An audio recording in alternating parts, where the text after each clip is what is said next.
The following program was produced in Hollywood and transcribed for release at this time.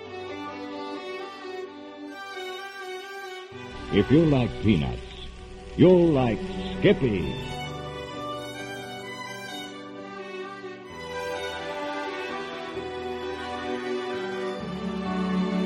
With Miss Julie Bishop in the sophisticated comedy drama Strictly Business. Hello everyone, and welcome to Drama and Theater, brought to you by Dwayne Old Time Radio. Before we get to today's drama, if you enjoy what I'm doing, let me ask you to subscribe to my channel. Subscribing is 100% free, and you will receive notifications on new posts. Lastly, if you have a moment,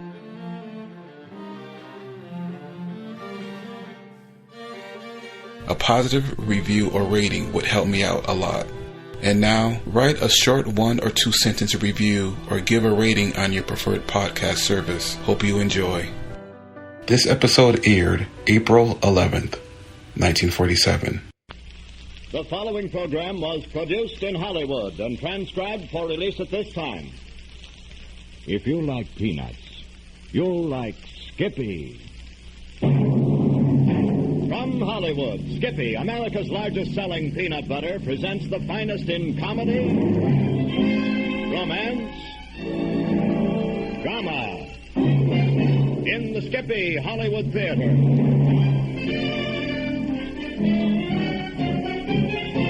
With Miss Julie Bishop in the sophisticated comedy drama Strictly Business.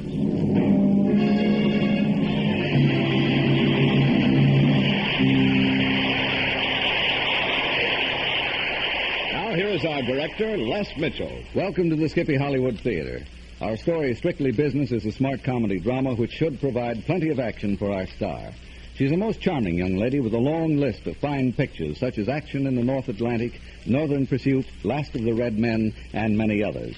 We want you to meet her in person in just a moment. But right now, Van Desautel stops munching on his Skippy sandwich long enough to give out with some words of wisdom. Freshness is essential to the goodness of many foods. Food manufacturers recognize that fact and recently have developed new, revolutionary methods to bring you food fresher and consequently better than ever before. One example of that is the relatively new frozen food industry. Another is Skippy peanut butter. Before Skippy came along, peanut butter's biggest drawback was that it just wouldn't stay fresh. The oil would separate, requiring repeated stirrings, and it would finally dry out, becoming rancid and unusable. But the makers of Skippy succeeded in creating a peanut butter without a trace of oil separation, dryness, or rancidity. A peanut butter that stays fresh and sweet and easily spread to the last spoonful at the bottom of the jar. The advantages of Skippy are so immediately apparent that it has become America's largest selling peanut butter. We hope you'll try a jar of fresh Skippy peanut butter soon. If you like peanuts, you'll like Skippy. Now, here is our director, Les Mitchell. And here's our star, Miss Julie Bishop.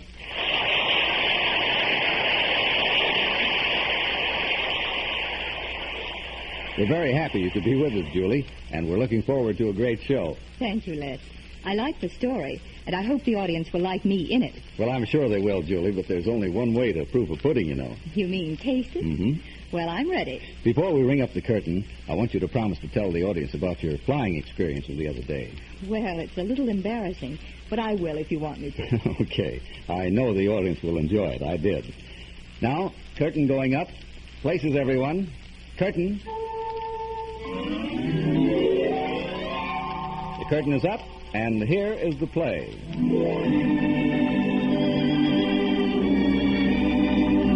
The Skippy Hollywood Theatre presents Act One of Strictly Business with Miss Julie Bishop as our star.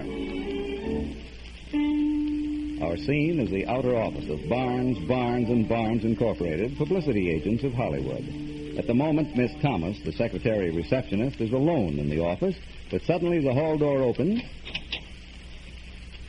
Good morning, Betty. Hello, Tommy. Was that a client who just left or the man for the typewriter? It was a man about a seal. Christmas? No, alive. Its name was Herman. It was very photogenic. Its daddy wanted to see Mr. Barnes in charge of the animal department. I see. Well, the way things are going, Tommy, we may have to open one. No luck last night? No. It seems that Hollywood is a town where people are swamped with good publicity. Maybe opening this office wasn't such a bright idea after all, but it did seem like the right thing to do at the time. Yeah, but time marches on, and an old friend of mine dropped in for cocktails yesterday. You know him, too. He's been hanging around the doorstep. The wolf? Listen, Tommy, if things are bad now, they've just got to get better. It's the law of averages. I have a feeling we're going to be an exception that proves the average. Somebody's in the outer office. Who do you think it is? The man for the furniture. And I think this time he's going to get it, too. Well, look who's here. Anybody home? Not a soul. Wait a minute and I'll announce you. The great Blitzy, actor's agent extraordinary, recently of New York and all points east. Tommy, you fool. Let Blitzy in. You can go in now. Mother and child are doing well. Thanks. Hello, Blitzy. How are you? Well, how are you, triplets? Marvelous. Couldn't be better. I could. Sit down and tell me how you like New York this trip. Did you have a good time? Well, pretty good. Mostly business, though. Sounds okay to me. So here I am, ready for the more pleasant side of life. How about having lunch with me, Betty? That's the first sensible suggestion I've heard all morning. Well, let's go.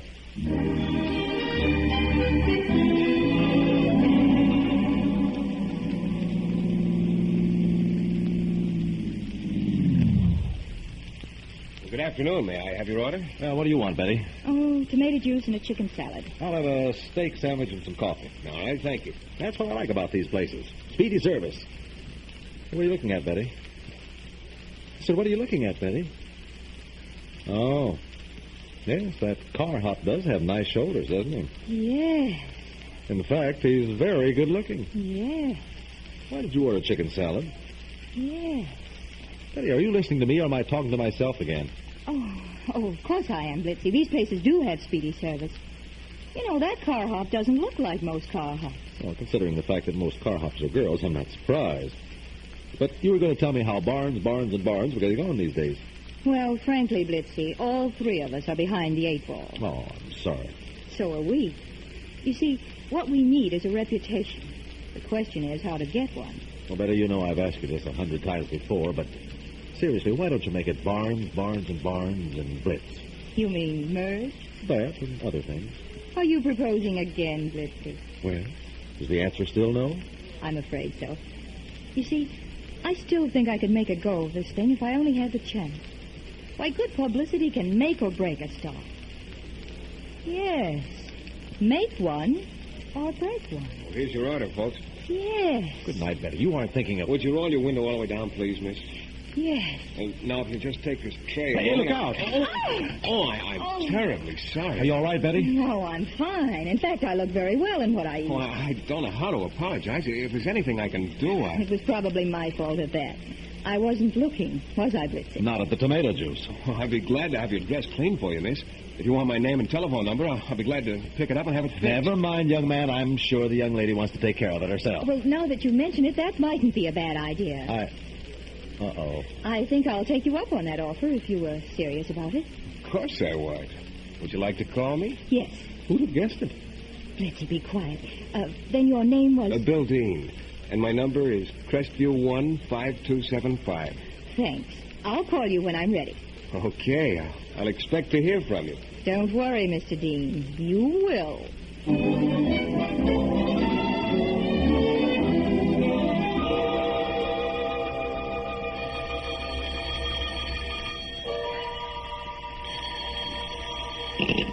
Hello? Yes, it's Bill Dean. Oh, yes, the dress. You want me to come over now? Oh, it's sort of late at night, isn't it? Oh, no. I don't care how late it is. I just thought that you... Oh, your office. Oh, yes, I'll be right over. Now, what's the address again? Yes. Yes, I see. Yes. Yes. Yes. Have you got that, Mr. Dean? Yes, that's right. That's the address. About 15 minutes? Fine. Goodbye. Well, Tommy, that does it. My, that's the first time I ever realized you could catch a fish with a telephone cord. Pardon me if I seem a little dense this evening, but I don't quite see what you're trying to do. Look, Tommy, we need a reputation, don't we? Well, Mr. Bill Dean's going to give us one. Listen, Tommy, the fellow's as handsome as all get out. And publicity can make or break a star. And our publicity is going to build this lad into the matinee idol of America.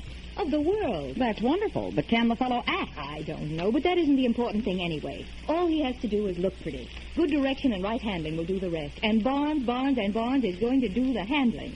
Oh, Tommy, this is our big chance. Now, listen. As soon as he arrives, here's what I want you to do.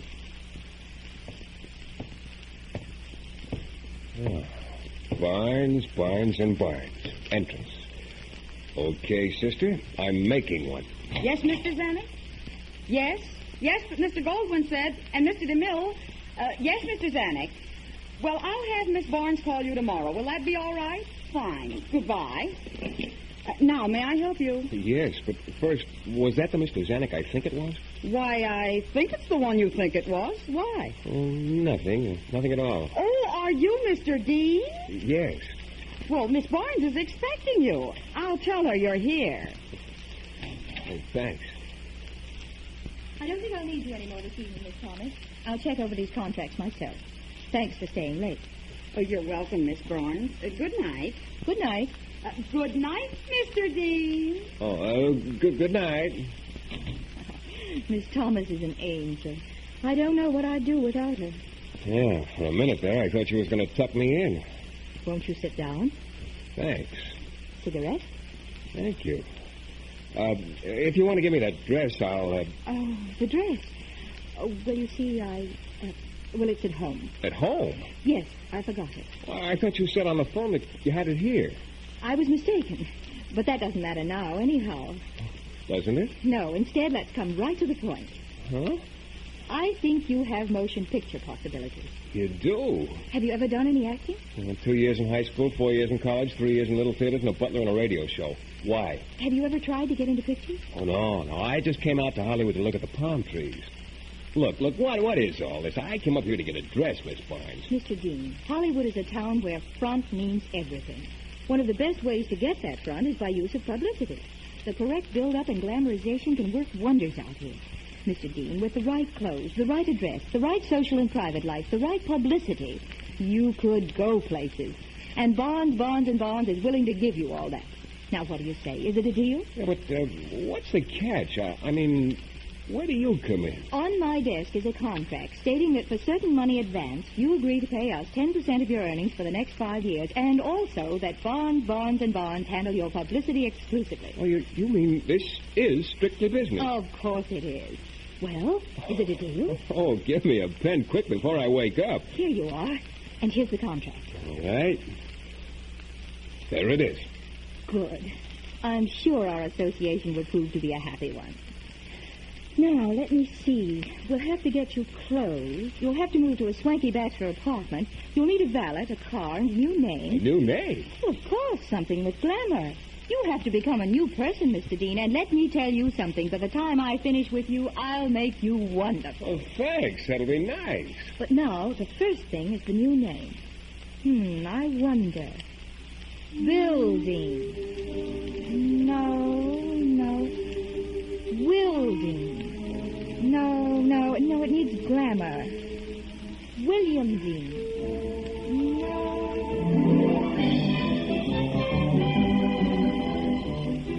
Good evening, ladies and gentlemen. This is Gary Bowen, your Movieland reporter, bringing you gossip from Movieland. The big question of the past week has been who the very good-looking, mysterious young man is that you've seen at the Macombos, Giros, Earl Carrolls, and all the other gay spots of the town, and always alone. Well, folks, we finally know his secret. He's an Eastern college man with scabs of money, a string of polo ponies, a social background that's really something, and on the QT, shoulders a yard wide. Looks like a sure movie bet. His name is Dean Williams. Sounds wonderful, doesn't it?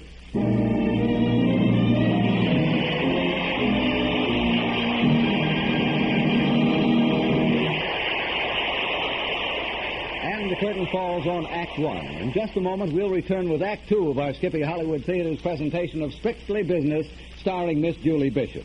But here now is Van Dessetel, who has been surreptitiously prowling through his wife's magazines again. Last week, I noticed a magazine article wherein the authoress felt pretty bad about the prodigious amount of arm exercise a housewife goes through in a normal day.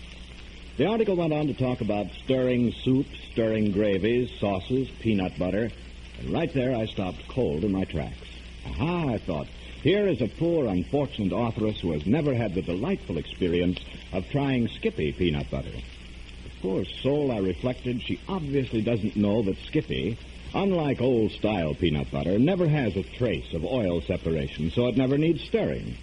She is completely unaware that Skippy is America's largest-selling peanut butter, so that stirring of peanut butter is fast becoming as extinct as the dodo bird. Well, I finally got so worked up that I sat down and wrote that authoress a letter, wherein I pointed out that Skippy is one peanut butter that stays fresh, sweet, and easily spread to the last spoonful at the bottom of the jar, and that it tastes exactly like plump, selected, freshly roasted peanuts. Only trouble is that up till now I've forgotten to mail the letter. It's still in the pocket of my other suit, so if you happen to know any authoresses, will you do me a favor and just casually tell them that if you like peanuts, you'll like Skippy.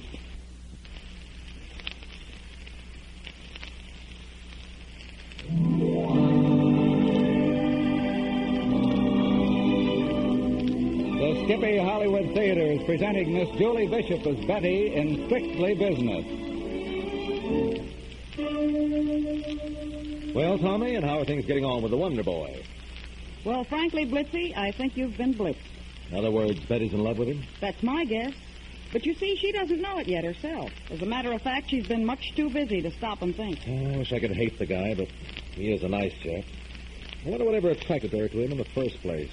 Couldn't have been the tomato juice. Well, whether you know it or not, Blitzy, every woman has a little bit of the Pygmalion complex in her. Sure, we like our men rough and tough, but we like to make 'em over, too. And do the boys fall for it? That's probably the reason I've never gotten married. I always want to keep my men folk in the raw. Good old cave woman Tommy. Eh? Yeah, the lady with the Stone Age face. Hello, everybody. How are you? Staring up under the strain? How about you, Betty? You look like you could do with a bit of shut-eye. Oh, I'm all right. I've been working late. On your protege? That was nasty, Blitz. Sorry. Oh, I didn't mean to snap at you. I'm jumpy. Nerves, I guess. I understand from Tommy here that Barnes is doing all right these days. Yes, we've gotten 3 new contracts within a week. Oh, one for each of you. I'm very pleased with the way everything's turned out.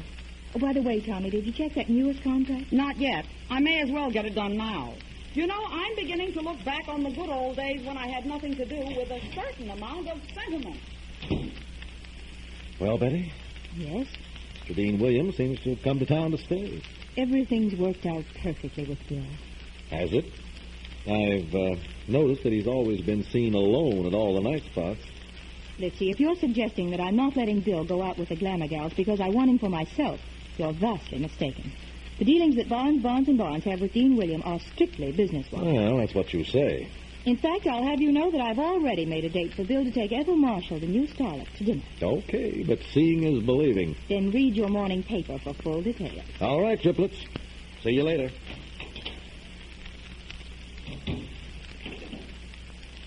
Hello, Tommy. I'd like to talk to Miss Ethel Marshall. That's right, Miss Ethel Marshall.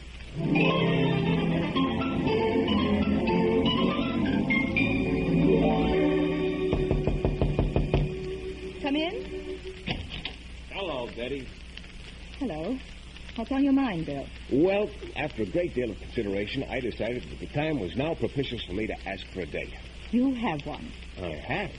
I hope you'll like the girl. Oh, I'll bet she's terrific when she isn't working. I don't know. I've never seen her off screen. Huh? Off screen? Yes, you know who it is, don't you? No, I don't think I do. Oh, I thought Tommy had told you. It's Ethel Marshall. You're taking her to dinner tomorrow night. I see. You haven't already decided what we're ordering for dinner, have you? That's your problem. I'm glad I have something to say about this. What time am I calling for the young lady? 8 o'clock. Oh, and you'd better be on time. Miss Marshall is a little temperamental on occasions. She's very beautiful, though, isn't she? Yes, if you like that sort of beauty. And what sort of beauty is it? Quite limpid. I always did like the limpid type. I'm very glad for you. Tell me, Betty, just out of curiosity, don't you ever relax? Well, of course, nearly every night, in fact. Why only at night? That's the time most people sleep, isn't it? Oh, I give up. Goodbye, Betty. I'll see you in the funny papers. I'm going to drop by the tropics for a drink. I need one. Goodbye, Bill. I'll see you in the movies.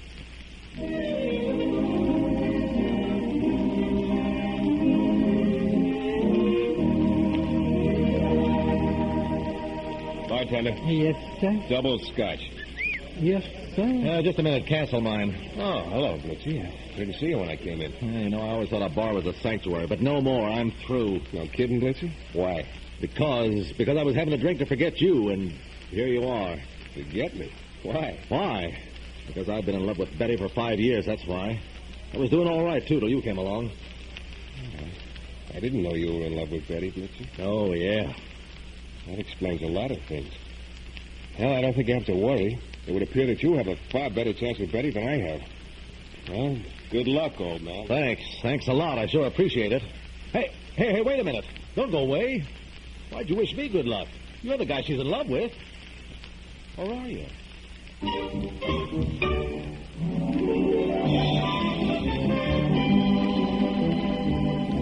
Good evening, everybody. This is Gary Bowen. Well, the latest bit of gossip from Movie Land is that Dean William, our mystery boy from the East, who's been lone wolfing it all around the town, finally appeared last night with a very lovely lady. The lady's name is Ethel Marshall.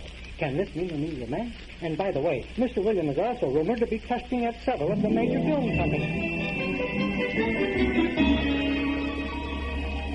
Well, Betty, it seems that Baby Blue Eyes had himself quite a time last night. Did he? That's good. How's Blitzy this morning? He suffered a complete loss of memory as to where he's been for the past 2 days. Really? What's it due to? Acute hangoveritis. The biggest news from the Hollywood front is that the glamour boy Dean William, the lad that's been stepping out with all your favorite Hollywood beauties, has just been signed to do the second lead in Stand In for Love. The picture starts shooting tomorrow. Nice work, Dean, old boy. Don't forget. We knew you would.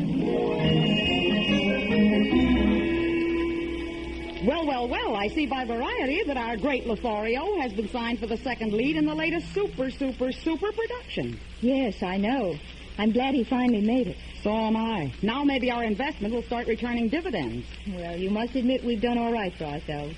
Barnes is rapidly becoming one of the top publicity agencies in Hollywood.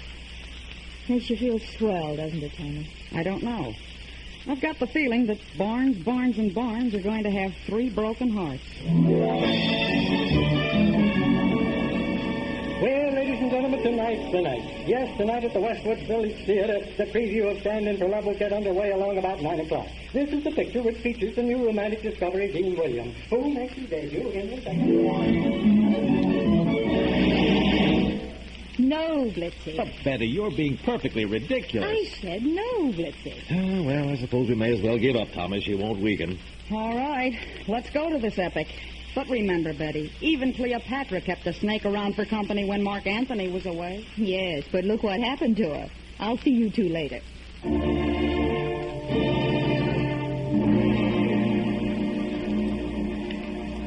8:15. The crowd's beginning to gather outside the theater. I hope it's a hit. I hope he's good. Be good, Bill. For me. 10:30. They know by now whether they like him or not.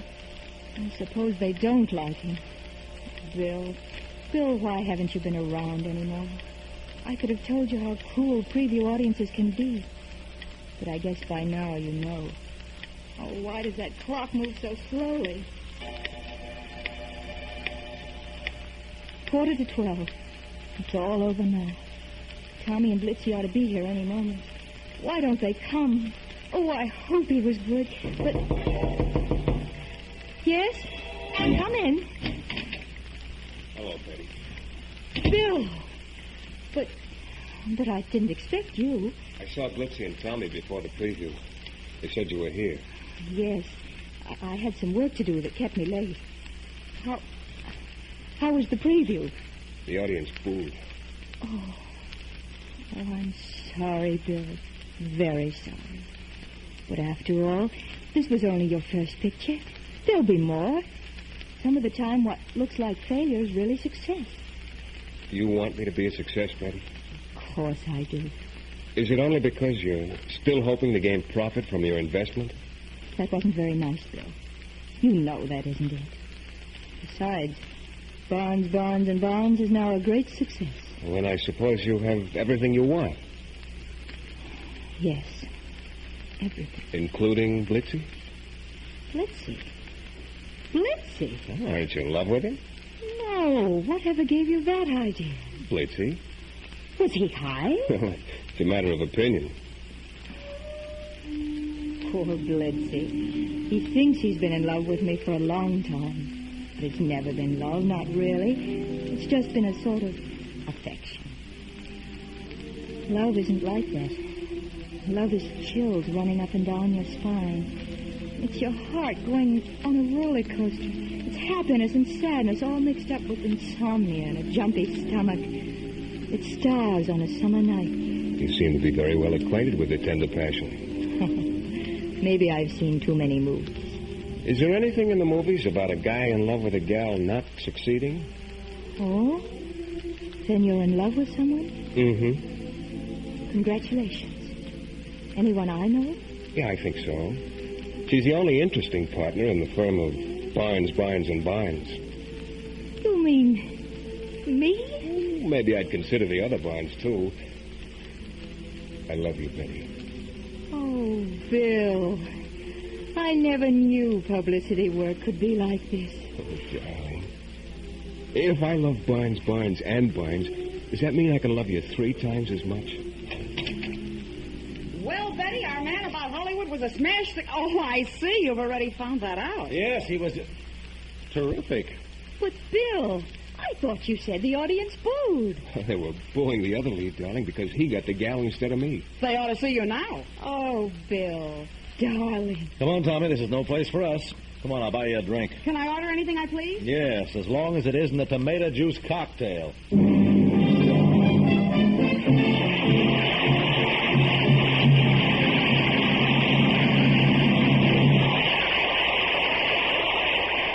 And the curtain falls on the second and final act of the Skippy Hollywood Theater's presentation of Strictly Business, starring Miss Julie Bishop, who will return in just a moment. When you shop for peanut butter, look at all brands. Those which have floating oil on top are apt to become noticeably rancid in a short time. In Skippy peanut butter, oil and peanut meats are locked together for keeps. All of the natural peanut oil is there in Skippy, but because it never separates, Skippy stays fresh and sweet and easily spread to the last spoonful. Creamy-style Skippy, blue label, and chunk-style, red label, are both triple milled to a buttery smoothness. As an added attraction, Chunk Style has crunchy little nuggets of peanuts added. We hope you'll try Skippy soon. Now, here again is our director, Les Mitchell. And here's our star, Miss Julie Bishop, for a well-deserved curtain call. May I say that as an executive, you're not only decorated, but most efficient, Miss Bishop? Well, that's high praise indeed. Thank you. I always sugarcoat my pills. Now I want the story of how you pull an airplane out of a spin. Well, all right, if you insist. My husband, Colonel C.A. Shoup, is a wonderful pilot, and he's been teaching me to fly. Well, I'd been reading his flight manuals like mad, and the other morning at breakfast I told him I knew exactly the procedure for bringing an airplane out of a spin. So? So, the following Sunday, we were practicing power-off stalls, which terrify me anyway. We were at about 6,000 feet, and I did 2 stalls without trouble, but on the third one, I apparently didn't hold the airplane quite straight, and at the point of stalling, well, we started into a spin. Believe me, everything I'd learned out of that book just left me, and I screamed, "Take it, take it!" My husband shouted through the intercom radio, "You know what to do, make the recovery." But I'm ashamed to say the best thing I could do was to take my hands from the stick, cover my eyes with them, and shriek. When we landed, it was an extremely mortified would-be pilot who crawled out of that airplane. And needless to say, I've never heard the end of it. I can well imagine. But it did make me realize more than ever that, well, book learning is all right, but it's practical experience that really counts. In flying, in acting, or in anything. You know, truer words were never spoken. And Les, just for the records, I can now bring an airplane out of a spin just as well in the air as I can at the breakfast table. And you can star for us any time. Thank you for a great job, and please come back. I'd love to, any time. And now I want to thank Ira Brissell and the other members of the cast for their wonderful support. Now, goodbye. Goodbye, Julie Bishop.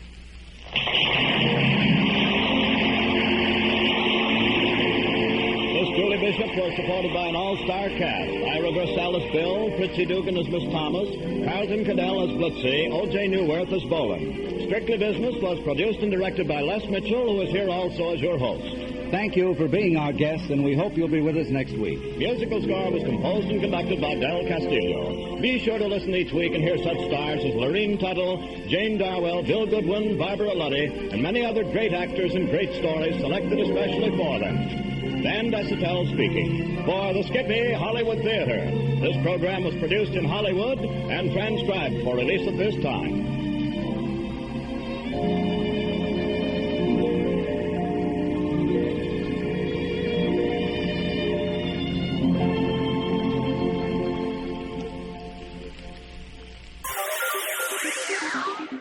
Thank you for listening to and showing your support for my podcast.